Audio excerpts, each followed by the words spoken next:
அடமானத்தில் இருக்கும் தங்க நகையை மீட்டு மார்க்கெட் விலையில் உடனடியாக விற்க சிறந்த வழி பிரைம் கோல்ட் ஹப். தொடர்புக்கு 9845551787. தங்கத்தை மட்டுமல்ல, உங்கள் தன்னம்பிக்கையையும் மீட்டுத் தருகிறோம். No compromise. உங்க சைடுலயும் எங்க சைடுலயும். It's a GT promise. GT Holidays, South India's #1 travel brand. ஆதநேயர்களுக்கு வணக்கம். விஜய் அவர்களுடைய பிரச்சாரத்தை பற்றி நிறைய விஷயங்கள் பேசிக்கிட்டு இருந்தோம். அதை தொடர்ந்து இன்னைக்கு என்னென்னா, வர வியாழக்கிழமெல்லாம் விஜய் அவர்கள் பிரச்சாரம் பண்ண போகிறதா ஒரு விஷயம். இந்த சென்டிமெண்ட்டை அஜித்தை தொடர்ந்து விஜய் அவர்களும் ஃபாலோ பண்ண போகிறாரோ? நேற்றுலேருந்து அந்த விஷயம் நிறையா போய்கிட்டு இருக்கு. என்னன்னா 4ஆம் தேதி விஜய் அவர்கள் மீண்டும் பரப்புரை பிரச்சாரத்தை தொடங்க போகிறாரு அப்படின்ட்டு. இது எப்படி 4ஆம் தேதி ஆச்சு, அதுவும் குறிப்பாக ஏன் சேலம் அப்படின்றத பேசப்படுது அப்படின்னா, அங்கே இருக்கக்கூடிய நிர்வாகிகளே, மாவட்ட செயலாளர்களே, நீங்கள் மீண்டும் துவங்க போகிறீங்க, நீங்கள் அதுவும் சேலத்துலேருந்து நீங்கள் தொடங்கணும் அப்படின்ட்டு தான். சேலத்தில் இருக்கக்கூடியவர் யாருன்னு பார்த்தீங்கன்னா, அவர் ஒரு நடிகர். தாவேக்கால் இப்போ அவர் மாவட்ட பொறுப்பில் இருக்கார். ஸோ அவர் மட்டும் இல்லாமல் சுற்றியில் இருக்கக்கூடிய எல்லாருமே நீங்கள் இங்கேருந்து தொடங்கினா கொஞ்சம் நல்லா இருக்கும் அப்படின்ற மாதிரியான விஷயங்கள்ல அவங்க சைட்லேருந்து சொல்லியிருக்காங்க. ஸோ இதெல்லாமே அவருக்கு ஒரு மாதிரி எனர்ஜியை கொடுத்துருக்கு விஜய் அவர்கள். ஏன்னா என்ன பண்ணுறது, எங்கேருந்து தொடங்குறதுன்றது ஒரு யோசனையில் இருந்தாங்க. நம்மளே பேசியிருந்தோம் வேலூர் அப்படின்ற விஷயம் தான். டிசம்பர் தொடங்க போகிறாங்க, வேலூர்லேருந்து தொடங்க போகிறாங்க அப்படின்னு. இவங்க எல்லாருமே கொஞ்சம் எனர்ஜியும் இவங்களோட இன்புட்ஸும் கொடுத்தனால ஓகே சேலம் நம்ம பண்ணலாம், நம்ம அங்கேருந்து ஸ்டார்ட் பண்ணலாம் அப்படின்ற விஷயம் தான். சேலத்தில் இருக்கக்கூடியவங்க என்ன பண்ணுறாங்கன்னா, அதுக்கான அனுமதியை கேட்குறாங்க. எப்படி அனுமதி கேட்குறாங்கன்னா, வழக்கம் போல் அந்த ராட்சச வாகனம் வாங்கல, அவரோட வாகனம். ஏன்னா அந்த பரப்புரை பிரச்சாரத்துக்கு பயன்படுத்தக்கூடிய அந்த வாகனம் தான் மிகப்பெரிய பிரச்சனைக்கு காரணம். முக்கிய காரணம்னா நிறைய பேர் விவாதிச்சனால இது எல்லாமே அவங்க கன்சிடர் பண்ணி, அதை சொன்னேன், அதுக்கு ஒரு டீம், ஒரு குழுவை அமைச்சிருக்காங்க. நேற்று நம்ம அதை பற்றி தான் நிறைய விஷயங்கள் நம்ம வீடியோலையும் பேசியிருந்தோம்.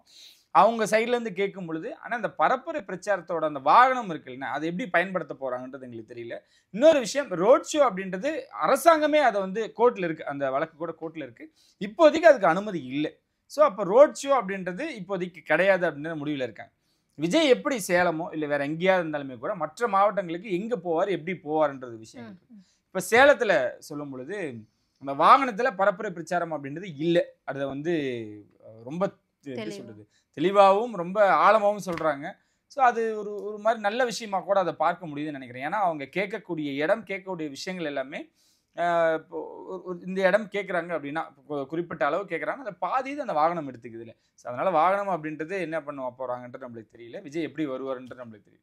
ஸோ சேலத்தில் இருக்கக்கூடிய மாவட்ட செயலாளருக்கு என்ன சொல்லியிருக்காங்கன்னா, ஃபஸ்ட்டு போய் அனுமதி கேளுங்க அப்படின்னா, அப்போ அவங்க அனுமதியும் கேட்டு கடிதம்லாம் கொடுத்துருக்காங்க, நம்ம பார்த்துருப்போம்னு நினைக்கிறேன். ஸோ அவங்க என்ன சொல்ல வராங்கன்னா, ஒரு 20 to 25,000 பேர் நின்று பார்க்கக்கூடிய இல்லை அங்கே அந்த நிகழ்வுக்கு வரக்கூடிய ஒரு இடமா எங்களுக்கு வேணும். கிட்டத்தட்ட ஒரு மினி மாநாடு மாதிரி ஒரு இடம் கேட்குறாங்க. ஒரு 4 இடத்த அவங்க சைட்லேருந்து தரப்புலேருந்து தேர்வு பண்ணி கொடுத்துருக்காங்க. இன்னும் அதுக்கான காவல்துறை அதுக்கான அனுமதி, அவங்க முதல்ல தேதியே இன்னும் அவங்க டிசைட் பண்ணாமல் இருக்காங்க. இவங்க வியாழக்கிழமை 4ஆம் தேதியிலேருந்து தொடங்கணும். வியாழக்கிழமை சென்டிமெண்ட் நீங்கள் இப்போ நம்ம ஆரம்பத்திலே அதை பேசிடணும். நான் ஏன் வியாழக்கிழமை அப்படின்னு வரும்பொழுது, விஜய் அவர்கள் எப்போவுமே இது கொஞ்சம் பார்க்கக்கூடிய ஆள் தான்.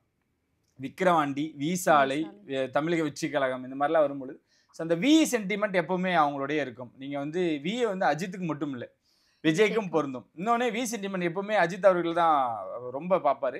இந்த முறை விஜய் கொஞ்சம் எடுத்துராச்சு, நண்பர் நம்மளுக்காக குரல்லாம் கொடுத்துருக்காருல. ஸோ அவரோட வழியில் நம்ம தொடங்குவோம், பயணிப்போம் அப்படின்றனால வியிலிருந்து அவங்க தொடங்க போகிறாங்க. ஸோ அந்த வியாழக்கிழமை, ஏன் சனிக்கிழமைலாம் இல்லையா, சனிக்கிழமை விஜய் தானே பேரே வச்சுருந்தாங்களே, சில பேர்லாம் பட்ட பேர்லாம் அப்படிலாம் சொல்லிட்டு இருந்தாங்க. அவர் ஏன் சனிக்கிழமை வச்சார்னா, எல்லாருக்கும் போய் சேரும், அப்போ தான் எல்லாருக்குமே வீக்கெண்டு ஸ்கூல்லாம் விட்டுருப்பாங்க அப்படின்னா. சரி, நீங்கள் அதுதானே பிரச்சனை, நாங்கள் வியாழக்கிழமையே வந்துக்கிறோம் அப்படின்ட்டு இனி வர வாரங்களில் மாதங்களில் வியாழக்கிழமையை தேர்வு பண்ணலாம் அப்படின்னு ஒரு ஐடியாவில் இருக்காங்க. இப்போ நான் சேலம் மாவட்டத்தில் இருக்கக்கூடிய நிர்வாகிகள் என்ன பண்ணுறாங்கன்னா, 4 இடத்த நீங்கள் இதுலேருந்து ஏதாவது ஒன்று தேர்வு பண்ணி கொடுங்க, அந்த இடத்த நாங்கள் பராமரிப்பு பண்ணி, அதாவது மீன்ஸ் அதை நாங்கள் பார்த்துக்கிறோம், அங்கே மக்கள் எப்படி நிற்கணும், எங்கே நிற்கணும், தளபதி அவர்கள் எங்கே பேசுவார், என்ன நாங்கள் பாதுகாப்பு அப்படின்றத எங்களோட திட்டமிடல் டீம்னு ஒன்று இருக்குது. இப்போ சேலம் 4ஆம் தேதி அப்படின்னா அட்வான்ஸே இங்கேருந்து ஒரு டீம் கிளம்பும், சென்னையிலேருந்து கிளம்பி போயிட்டு அந்த இடத்த ஆய்வு பண்ணிவிட்டு மக்கள் எங்கே நிற்கணும், பெண்கள் ஆண்கள் எங்கே நிற்கணும், விஜய் அவர்கள் வந்தால் மேடை எங்கே போடணும், எவ்வளோ தூரத்துக்கு போடணும் அப்படின்ட்டு இந்த மாதிரியான சென்னையிலேருந்து ஒரு டீம் போகும். அது இல்லாமல் சேலத்தில் இருக்கக்கூடிய ஆட்களும் அவங்களோட பயணித்து எந்த மாதிரியான விஷயங்கள் அப்படின்றது பண்ணுவாங்க. கிட்டத்தட்ட இது ஒரு மாநாடு மாதிரி நடக்க போகுது இனி வர நாட்களில் எல்லா இடங்கள்லையுமே. ஸோ மினி மாநாடுன்னு எடுத்துக்கலாம். 20 to 25,000 பேருக்கு இனி எல்லா ஊர்களையும் பெர்மிஷன் கேட்க போகிறாங்க. ஏன்னா மக்கள் வெள்ளத்தை கட்டுப்படுத்த முடியாது, அந்த எண்ணிக்கையிலும் நீங்கள் சுருக்க முடியாது. இன்னொரு விஷயம் என்னன்னா, மற்ற மாவட்ட நிர்வாகிகள் இருக்காங்களா, அவங்கள கூட இனி வரணுமா அப்படின்றத பார்க்குறாங்க. இப்போ சேலம் சுற்றி உள்ள எல்லா நிர்வாகிகளும் வரலாம். கிளை, நகரம் அந்த மாதிரி நிறைய பேர் இருக்காங்கல்ல. ஸோ ஒன்றியம், கிளை, நகரம் இவங்க எல்லாமே வரலாம். அவங்களுக்கு அனுமதி இருக்குது. ஆனால் இப்போ நாமக்கல்ல இருக்கக்கூடிய மாவட்ட செயலாளர் இருக்காங்களே, சேலம் பக்கத்தில் தானே, நம்ம போய் பார்க்கலாம், நம்ம உடன் இருக்கலாம் அப்படின்னு நினச்சிட்டு வரக்கூடியவங்க, இந்த கோயம்புத்தூர், சேலம் எல்லா தமிழ்நாடு முழுக்க இருக்கக்கூடிய அவங்க வரத்துக்கு கொஞ்சம் ரெஸ்ட்ரிக்ஷன் இருக்குது. ஏன்னா அவங்க வந்து அவங்க தனியால் வர முடியாது. அவங்க 2 பேர்த்து கூப்பிட்டு வருவாங்க. அவன் என்ன பண்ணுவாங்க, அவங்க 2 பேர்த்து கூப்பிட்டாங்க. இனி நம்ம ஒரு இப்போ சேலமில் போட்டோம் அப்படின்னா சேலம் சுற்றியுள்ள பகுதியில் இருக்கவங்க மட்டுமே வரணும் அப்படின்னு அது வந்து ஒரு அறிக்கையாகவே கொடுக்க போகிறாங்க. சேலத்தில் இருக்கக்கூடிய மக்களை வந்து விஜய் அவர்கள் சந்திக்க போகிறாங்க. பரப்புரை பிச்சை தொடங்க போகிறாங்க. அங்கே இருக்க மக்கள் மட்டும் நீங்கள் கலந்துக்குமாறு அன்போடு கேட்டு, எப்படி அவங்க வந்து வாகனம், இந்த மரத்த மேலேறதையும் கம்பத்து மேலேறதையும் ஒரு அறிக்கை கொடுத்தாங்களோ அந்த மாதிரி ஒரு அறிக்கையோட கொடுக்க போகிறாங்க. ஸோ இவங்களோட சார்பாக அறிக்கையும் வரப்போகுது. சிறப்பு குழுவும் வந்து அந்த எந்தெந்த ஊருக்கு அந்தந்த ஊருக்கு போக போகுது. இனி எந்த ஒரு அசம்பாவிதம் நடக்கக்கூடாதுன்னு ரொம்ப தெளிவாக இருக்காங்க. ஒவ்வொரு அடியும் பார்த்து வைக்க போகிறாங்க. தான் நம்ம நிறைய விஷயங்கள் பேசப்பட்டு இருக்கு. விஜய் அவர்கள் என்ன பண்ணுறாரு, என்னதான் பண்றாரு, ஆர்ப்பாட்டத்திலையும் கலந்துக்கல. ஸோ அவரோட அந்த பிளான், திட்டமிடுதல் அப்படின்றது என்ன அப்படின்னு பார்த்தீங்க அப்படின்னா, அதை இவங்க சேலத்தில் பெர்மிஷன் வாங்கியிருக்காங்க. இன்னொரு விஷயம், இந்த ஜனநாயகன் நம்ம பேசணும். நேற்று கூட சொல்லும் பொழுது எனக்கு அந்த கொண்டாட்டம் அப்படின்றது இப்போதைக்கு வேண்டாம். 9ஆம் தேதி படம் ரிலீஸ். ஆனால் அந்த ஜனவரி 1ஆம் தேதியிலேருந்தே உங்களுக்கு அந்த ப்ரொமோஷன் தொடங்கிடும். ஸோ அதனால அந்த ப்ரொமோஷனில் கலந்து போகிற மலேசியா, சிங்கப்பூர்லாம் சொல்லிட்டு இருந்தாங்களே, அதுலேயுமே அவர் வந்து இல்லை, எனக்கு அவ்வளோ பெரிய ஈடுபாடு இல்லை, அரசியல் இருக்குது, ஆனால் என்னால் ஒரு ப்ரொடியூசர் வந்து நஷ்டம் ஆயிடக்கூடாது. ஸோ அதனால வந்து அந்த ப்ரொடியூசருக்காண்டி என்னென்ன பண்ணணும் அப்படின்ற விஷயங்களும் என்னோட இன்புட்ஸும் இருக்குது. நீங்கள் பண்ணுறது பண்ணிக்கிட்டு இருங்க. ஸோ மற்றபடி வெளிநாடுகளில் மற்ற நிகழ்ச்சிகள் வேண்டாமே அப்படின்னு இது சைட்லேருந்து ஒரு ரெக்வெஸ்ட் போனதாகவும் சொல்லப்படுது. ஸோ டிசம்பர் முழுக்க கிட்டத்தட்ட இந்த 4ஆம் தேதியில் தொடங்கிட்டாரு. 4ஆம் தேதி அவங்க பெர்மிஷன் இன்ன வரைக்கும் தரல காவல்துறை. ஏன்னா 6ஆம் தேதியிலேருந்து எடுத்துக்கங்க. 6ஆம் தேதிக்கு மேலே ஏதாவது நீங்கள் தேதி சொல்லுங்கள் அப்படின்ட்டு இருக்காங்க. என்ன இருந்தாலும் அந்த வாரம் டிசம்பரின் முதல் வாரம் தொடங்கினாங்க அப்படின்னா அதில் ஒரு 4 வாரம் மறுபடியும் 1லேருந்து ஒரு 15ஆம் தேதி வரைக்கும் ஒரு சின்ன பிரேக். ஏன்னா படங்கள் கொண்டாட்டம் இருக்கும்.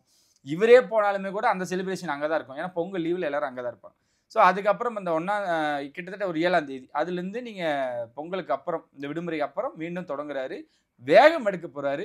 பயங்கரமான ஒரு திட்டமிடல் இருக்கு. இந்த கத்தி படத்தில் ஒரு ஸ்கெட்ச் போட்டு வேலை செய்வார்ல, அந்த மாதிரி விஜய் அவர்கள் ஒரு பிளான் வச்சிருக்காரு. அதை தான் எக்ஸிக்யூட் பண்ண போறாங்க. டிசம்பர் 4ஆம் தேதி இந்த மாதிரி ஒரு சின்ன மினி மாநாடு அப்படின்னும் போது நான் ஒரு விஷயத்த படித்தேன். என்னதுன்னா, 100 பேர் வந்தாங்கன்னா கண்டிப்பாக இந்த 3 வாலண்டியர்ஸ், 100 பேருக்கு 3 பேர் வேணும் அப்படின்னா 25,000 அப்படின்னா கொஞ்சம் பெரிய லம்ப் ஆஃப் பீப்புள்ஸ் வேணும் அங்கே இருக்கிற பீப்புள்ஸை மெயின்டைன் பண்ணுறதுக்கு. அவ்வளோ பேர் டிவிகேல இருக்காங்களா, அவ்வளோ பேர் தன்னார்வலர்கள் வருவாங்களா அங்கே ஒர்க் பண்ணுறதுக்கு அப்படின்ற அந்த கேள்வி வருது. ஏன் இல்லைன்ற ஒரு கேள்வி இருக்குல்ல. ஏன்னா மதுரையில் நடந்த பொழுது மாநாடு முடிச்சதுக்கு அப்புறம் அங்கே அவ்வளோ வாட்டர் கேன்ஸ், அவ்வளோ குப்பைகள் இருக்குது, அந்த மாதிரிலாம் வந்து சொன்னாங்க. அதை வந்து அங்கே இருக்கக்கூடிய ஆட்களே, அதாவது அதை சுத்தம் செய்யக்கூடிய ஆட்களே வரமாட்டேன்ட்டாங்க. மதுரையில் இருக்கக்கூடிய மாவட்ட செயலாளர் அங்கே இருக்கக்கூடிய நீங்கள் சொல்லக்கூடிய அதே வாலண்டியர்ஸை வச்சு ஒரே நாளில் க்ளீன் பண்ணி காமிச்சார். அதை யாருமே பெரிதளவில் பேசலை. மதுரையில் அந்த புகைப்படம்லாம் இன்னும் இருக்குது, அவரோட சமூக வலைத்தளங்களில் போனீங்கன்னா இருக்குது, நானே பார்த்துருக்கேன். ஸோ நம்மளுமே அதை நேரில் பார்த்தனால நான் சொல்கிறேன். அவங்க எல்லாமே ஒரே நாளில் க்ளீன் பண்ணாங்க, எந்த விளம்பரம் இன்றி. அவங்களோட சமூக வலைத்தளங்கள் மட்டும்தான் அது இருந்துக்கிட்டு இருக்கு. சேலம் மட்டும் இல்லைங்க, நீங்கள் எல்லா ஊர்களிலுமே இருக்காங்க. நான் மறுபடியும் சொல்கிறது என்னென்னா, இது நம்ம கரூரோட நீங்கள் கம்பேர் பண்ணுறேன்னு நினைக்காதீங்க. கட்டுப்படுத்த முடியாது. வரக்கூடிய கூட்டம் இருக்குல்ல, அந்த இளைஞர்கள் கூட்டம் இருக்குல்ல, அது நீங்கள் எவ்வளோ தான் நீங்கள் சொல்லுவீங்க. நீங்கள் ஒரு அப்பா இப்போலாம் வந்து ஒரு பையன்கிட்ட போய் ரெக்வஸ்ட்டாக தான் பேச முடியுது, கண்டிக்க முடியல. ஏன்னா அவங்ககிட்ட இருக்க வேகம்னு ஒன்று இருக்குல்ல. ஸோ அந்த கூட்டத்தை நீங்கள் எப்படி கண்ட்ரோல் பண்ண போகிறீங்க? ஏன்னா அங்கே இருக்கிற இளைஞர்கள் எல்லாமே அவர் பார்க்கணும், அவர் பேச்சை கேட்கணும்னு இருக்காங்களே. அதான் சொல்கிறேன்னே, இந்த முறை என்ன இருந்தாலும் நீங்கள் சொல்லக்கூடிய அந்த வாலண்டியர்ஸ் இருக்காங்களே, சமீபத்தில் சிறப்பு பொதுக்குழு கூட்டம் நடந்துச்சு. அங்கே யாராவது அத்துமீறி உள்ளே போக முடிஞ்சுதா? வெளியே இருந்து நிறைய பேர் எங்களை உள்ள உடனே நிறைய கோஷமிட்டாங்கல்ல. ஸோ அதில் வந்து நீங்கள் அதை மீறி வந்துடலாங்க, அந்த கேட்டை தாண்டியுமே வந்துடலாம். உள்ளே எத்தனை பேர் நின்றுட்டு இருந்தாங்க பாதுகாவலர்கள் பார்த்தீங்களா? ஸோ அவங்களாம் வந்து கரெக்டான என்ட்ரி இருக்கா, பாஸ் இருக்கா. பவுன்சஸோட ஆட்டம் குறைஞ்சிச்சு, அதை நீங்கள் நோட் பண்ணீங்களா?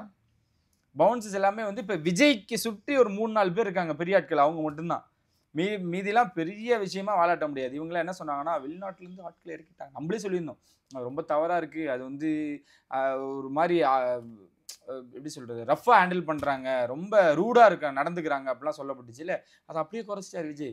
நீங்கள் எதுவுமே பண்ணாதீங்க, பிரச்சார வாகனத்தில் கூட மேலேயே நின்றுங்க, துண்டுகிட்டு போட்டாங்கன்னா அதை வாங்கி வச்சிங்களோ இல்லையே, யார்ட்டையும் மூஞ்ச, நீ முதல்ல எதுக்கு பேசுகிற, நீ எதுக்கு முதல்ல வண்டி விட்டு இறங்குற, என்னோட பாதுகாப்புக்கு வந்து நீ என்கிட்ட இல்லை அப்படின்ற மாதிரியான விஷயங்கள் தானே சொன்னாங்க. ஸோ அதில் தெளிவாக இருக்காரு. ஸோ அதனால் பவுன்சஸையே குறைச்சிட்டார்ல. இப்போ என்ன பண்ணாங்க, நம்ம ஆட்களே இறக்கிட்டாங்க. நீங்கள் சொன்ன அதே தன்னார்வலர் வந்து நீ போகாதனா போகாது, நம்ம ஆட்கள் விட முடியல விட மாட்டோம்.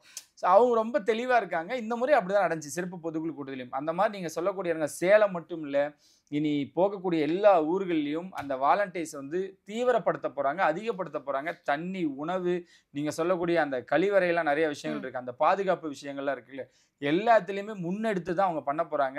இனி அவர் 4 மணிக்கு ஒரு நேரம் சொன்னாங்க அப்படின்னு அதிகாரப்பூர்வமா நேரம் சொல்றாங்கல்ல, 12 மணிக்குன்னு சொல்லி 7 மணிக்கு வந்தாங்க, காலைல 8 மணின்னு சொல்லி 2 மணிக்கு வந்தாங்க. அந்த விளையாட்டே இருக்க போறதில்ல. விஜய் அவர்கள் எப்படி ஷூட்டிங்க்கு டைமுக்கு போவாரோ இனி அந்த மாதிரி தான் இங்கேயும் கலந்துக்க போறாரு. ஒரு 1/2 மணி நேரம் முன்ன பின்ன, சொன்ன நேரத்தை விட 1/2 மணி நேரம் முன்ன பின்ன இருப்பினும் இனிமேட்டு இவ்வளோ நேரம் எடுத்துக்காது. காலையில் 9 மணிக்கு சேலத்தில் இருக்கார் அப்படின்னா 9:30, 9:15, 9:30க்குள்ள அவர் சேலத்தில் வந்து இறங்கி அந்த மீட்டிங்கை முடிச்சுட்டு அடுத்த கட்டத்துக்கு போவார். இதுதான் இனி நடக்க போகுது, தெளிவாக நடக்க போகுது. கண்டிப்பா விஜய் அவர்களும் என்னென்ன பேச போறாரு அப்படிங்கிறத எல்லா மக்கள் மாதிரி நம்மளும் ஈகரா இருக்கும் அப்படின்னு நினைக்கிறேன்.